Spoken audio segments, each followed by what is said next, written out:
नमस्कार, FM news देख रहे हैं आप। मैं हूं आपके साथ प्रतीक्षा चहल। उत्तराखंड की खबरों में सबसे पहले बात करेंगे कैबिनेट बैठक की। जी हां, मुख्यमंत्री पुष्कर सिंह धामी की अध्यक्षता में बुधवार को मुख्यमंत्री आवास पर प्रदेश मंत्रिमंडल की बैठक होगी।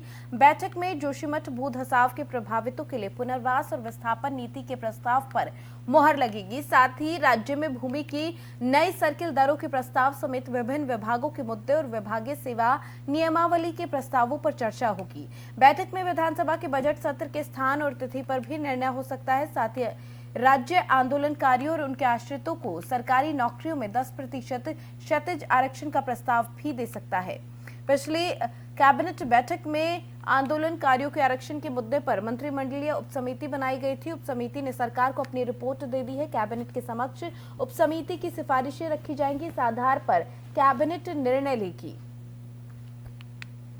तो आपको बता दें कि सीएम धामी की अध्यक्षता में कैबिनेट की बैठक होगी। बैठक में कई अहम फैसलों पर चर्चा की जाएगी और साथ ही साथ कई अहम फैसले इस बैठक में लिए जा सकते हैं। मुख्यमंत्री आवास पर कैबिनेट बैठक होनी है। कैबिनेट बैठक में कई फैसले लिए जा सकते हैं। जोशीमठ प्रभावितों को लेकर भी कोई बड़ा फैसला इस बैठक के दौरान हो सकता है। तो आपको बता दें, सीएम धामी की अध्यक्षता में कैबिनेट बैठक होने वाली है। उनके आवास पर यह बैठक होगी और अहम फैसलों पर मुहर इस बैठक के दौरान लगाई जा सकती है, जिसमें जोशीमठ का मामला हो या फिर क्षैतिज आरक्षण को लेकर मामला हो, इन तमाम मामलों पर कोई बड़ा फैसला लिया जा सकता है।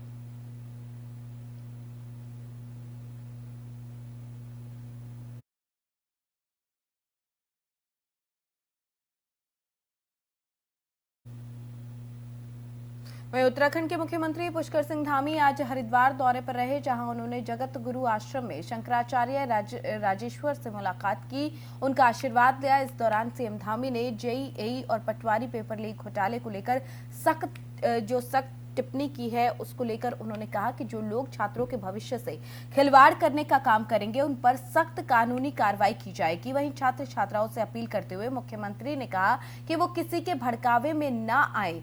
मुख्यमंत्री पुष्कर सिंह धामी ने कहा कि हमारी सरकार की तरफ से अध्यादेश लागू किया गया। छात्रों को सारी बात की जितनी भी बातें हैं उनको मान लिया गया है। अभी हुई परीक्षा में तकरीबन 1,03,000 छात्रों ने भाग लिया। आगे होने वाली परीक्षा में आयोग की तरफ से कैलेंडर जारी किया गया है, के अनुसार ही पेपर कराए जाएंगे। जो लोग छात्र छात्राओं को भड़काने का काम कर रहे हैं उसमें वो ना आए, क्योंकि वो लोग चाहते हैं कि अगले 5 साल तक कोई परीक्षा ना हो।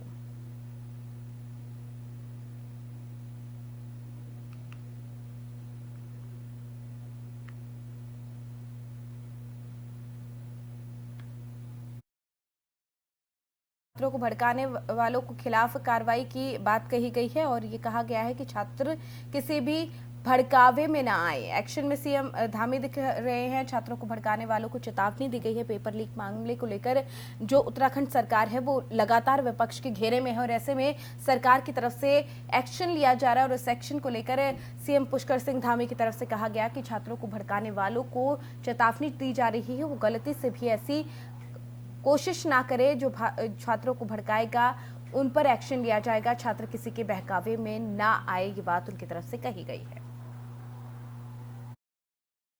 देखिए, छात्र आंदोलन हमने नकल अध्यादेश लागू कर दिया है और जो छात्र चाहते थे सारी चीज़ें कर दी हैं। लगभग सारी चीज़ें, चूँकि अभी 1,03,000 छात्रों ने भाग लिया है और मैं समझता हूँ कि आगे जो कैलेंडर हमने जो जारी किया हुआ, आयोग ने जारी किया है, सारे उस कैलेंडर के अनुरूप एग्ज़ाम होंगे। अफवाहों पर और तमाम लोगों की जो मनगढ़ंत बातें हैं उस पर किसी को नहीं आना चाहिए। कुछ लोग चाहते हैं कि इसको ऐसा कर दिया जाए, इतना उलझा दिया जाए कि अगले आने वाले 5 सालों तक कोई परीक्षा आयोजित न हो पाए।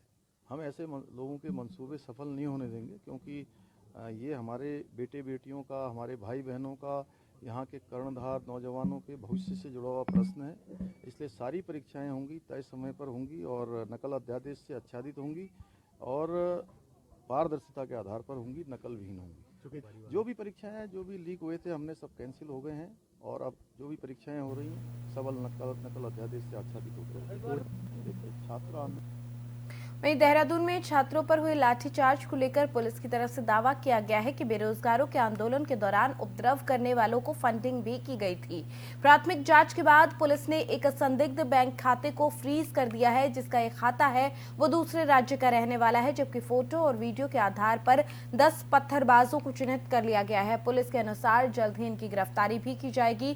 बता दें कि 9 फरवरी को बेरोजगारों के आंदोलन में हुए उपद्रव की मुकदमे के बाद कई दिशा में जांच चल रही है। पुलिस के अनुसार आंदोलन में कुछ बाहरी तत्व शामिल हो गए थे। इन्होंने ही कुछ युवाओं को बहकाया और फिर पत्थरबाजी शुरू कर दी। इसके लिए विभिन्न माध्यमों से रिकॉर्ड की गई वीडियो से पुलिस ने कुछ संदिग्धों के फोटो बनवाए हैं। पुलिस कप्तान डीआईजी दलीप सिंह कुंवर ने बताया कि इन फोटो का पोस्टर बनाकर शहर की गलियों में चिपकाया जाएगा, ताकि जल्द से जल्द इन पत्थर फेंकने वालों की पहचान की जा सके। अभी तक सोशल मीडिया के माध्यम से 10 पत्थरबाजों की पहचान पुलिस ने कर ली है। कप्तान ने बताया कि इस मामले में बात सामने आ रही है कि उपद्रवियों को फंडिंग भी की गई, वर्तमान में भी उन्हें फंडिंग की जा रही है। ऐसे में पुलिस की एक टीम इस दिशा में भी जांच कर रही है। तो आपको बता दें कि देहरादून में जिस तरीके से लाठीचार्ज हुआ उसको लेकर पुलिस पर सवाल उठे थे, लेकिन पुलिस हर एंगल से इसकी जांच कर रही है। पत्थरबाजों को चिन्हित किया गया है और ऐसे में फंडिंग के जो आरोप हैं वो भी लग रहे हैं कि माना जा रहा है कि जो उपद्रवी वहां पर थे उनको फंडिंग हुई है और इसको लेकर एक खाते को सीज कर दिया गया है। जो खाता है वो किसी दूसरे राज्य के रहने वाले शख्स का है और उसी के आधार पर ये कार्रवाई की गई है। छात्रों के हंगामे के मामले में ये नया खुलासा पुलिस की तरफ से किया गया है। जो पत्थरबाज है उन्हें चिन्हित कर लिया गया। तस्वीरें आप देख सकते हैं, जो रेड निशान के अंदर आप देख रहे हैं, ये वो पत्थरबाज हैं जिनको पुलिस की तरफ से चिन्हित किया गया है और इन फोटोज को पोस्टर बनाकर शहर भर में लगाया जाएगा।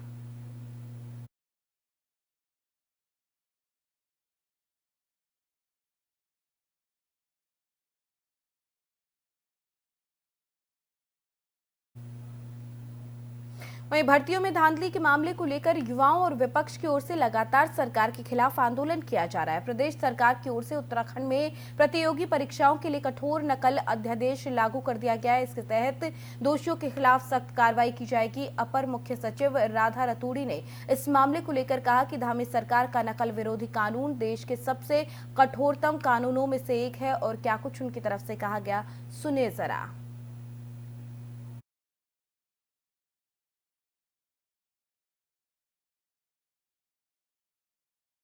एक बहुत बड़ी मांग थी कि नकल विरोधी कानून को सख्त बनाया जाए, वो मांग पूरी हो गई है।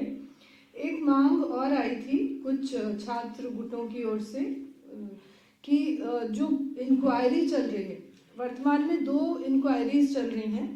एक यूके SSSC में जो अनियमितताएं पाई गई थी उसके लिए STF इंक्वायरी कर रहा है। यूके PSC में जो अनियमितताएं उजागर हुई थी उनके लिए SIT बनी है SSP हरिद्वार की अध्यक्षता में, वहाँ पे वो SIT जांच कर रही है। तो ये भी मांग एक आई थी कि ये जो SIT और STF जांच कर रहे हैं, ये कोर्ट के किसी हाई कोर्ट के किसी जज से इसका सुपरविजन कराया जाए। इसके लिए भी सरकार बिल्कुल तैयार है। अगर हाई कोर्ट के किसी माननीय जस्टिस के सुपरविजन में इंक्वायरी होती है तो सरकार उसके लिए